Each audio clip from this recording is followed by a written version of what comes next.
How'd you find this podcast? I don't know. It's for unique people only.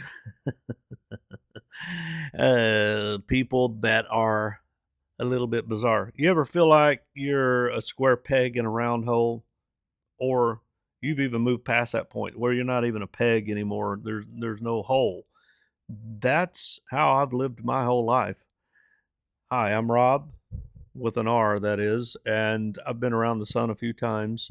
Lived all over. I was born in Arkansas, but I lived in Alaska, lived in California, lived in Virginia, lived in Tennessee, went to college a year in Houston, Texas. So I've kind of lived around, been around the world, and I've never fit in.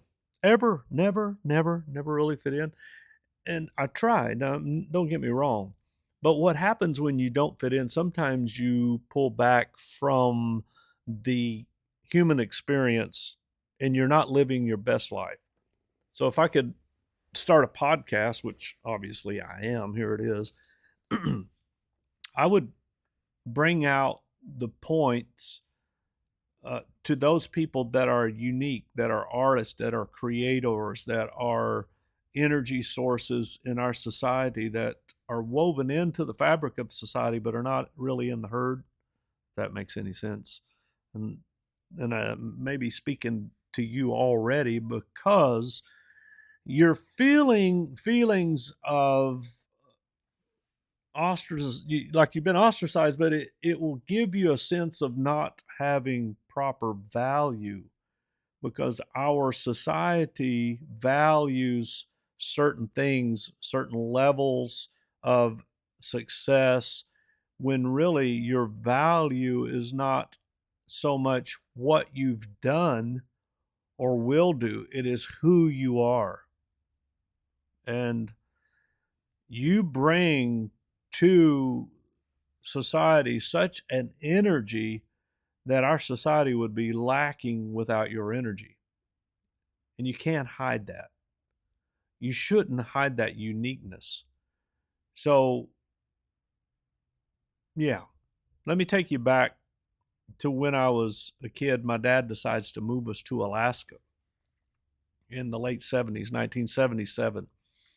We moved to Alaska and we were part of the Pentecostal church, and we weren't able to do really anything. I'm telling you right now, you couldn't breathe fresh air without getting in trouble. But one thing we absolutely could not do was we could not go to the theater because somewhere back in the past, theaters were bad, drinking and sex. And I don't know what all they did in the theater, but it wasn't happening in our theater that I know of in Seward, Alaska.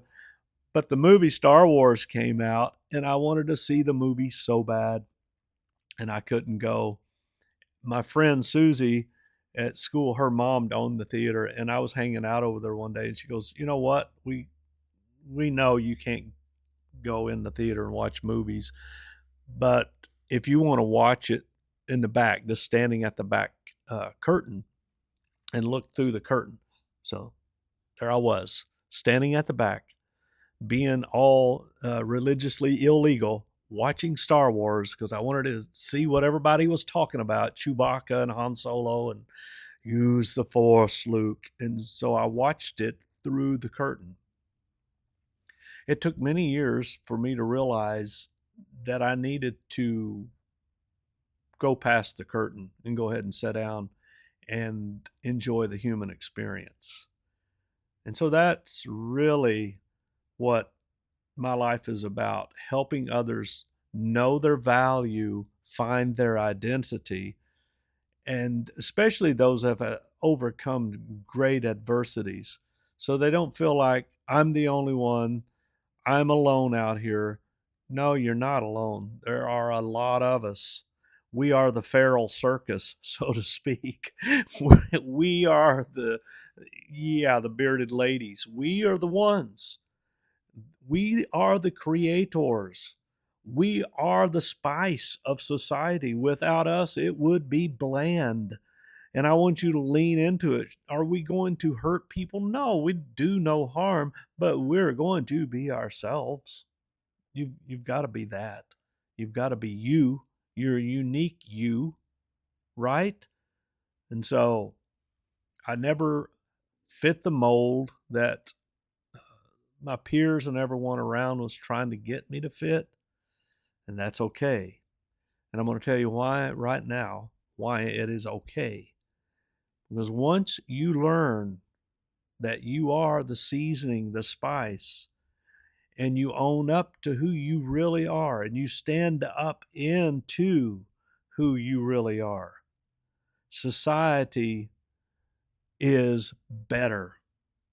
They're better. They may be afraid of you. They may be spooked at your spontaneity and your playfulness and your zest, and that you're 80 years old and you're still skydiving or whatever the case may be. But you remove us. And I want you to visualize this in your mind. You remove all the unique, bizarre people out of your life. And what life do you have left? You have a bowl of oatmeal with no butter and no blueberries or nothing and no milk. It is like it would be a society. It's like eating cornflakes without milk. It's not good. You, my friend, your uniqueness is what is adding the zest to society. And I know a lot of people. I'm going to interview some of the most bizarre people you've ever met. I'm going to interview some people that have come through extreme trauma, sexual abuse, have come out of religious domination, have come through economic devastation, and are standing tall and smiling and are successful in my book. You're like, they're successful?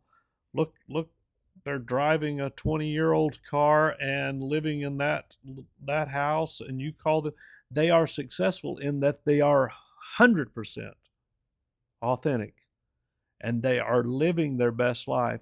They're sleeping good at night, and they're enjoying fresh air and sunshine. And yeah, you know what I'm saying. You get where I'm going with all that. And that's the kind of people that I attract. I've been told many times, you attract weird people. You're a weird person magnet.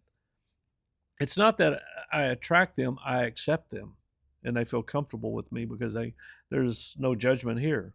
If you want to, shave your head, dye your hair purple, uh, get a tattoo of Donald Duck on your forehead, it's your life. What you want to do, you need to do.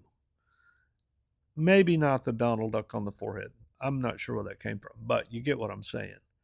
So, yeah. What career are you? I don't have a career. I have license. I can sell you real estate in the state of Arkansas. I have my massage therapy license in the state of Arkansas. So this last year, yeah, we sold real estate. Yeah, we massage people for pay. It's an equal exchange of energy. And we have rentals, and I have Airbnb, little tiny tree houses, and these things. This is what I do. I am a creator, but I am looking all the time for other avenues which to create and make the world a better place, especially the world for my tribe. So there you go. You get the idea. This is Rob with an R. I'm looking forward to get to know you and making connection with you, especially those of you that are platypuses, so to speak. You're not the normal run of the mill animal. You're the honey badger. And that right there turns my crank and excites me. So thank you for watching. Subscribe or follow or whatever you're supposed to do on these things. I'm not real sure. But I'm going to put out some killer content. I guarantee it.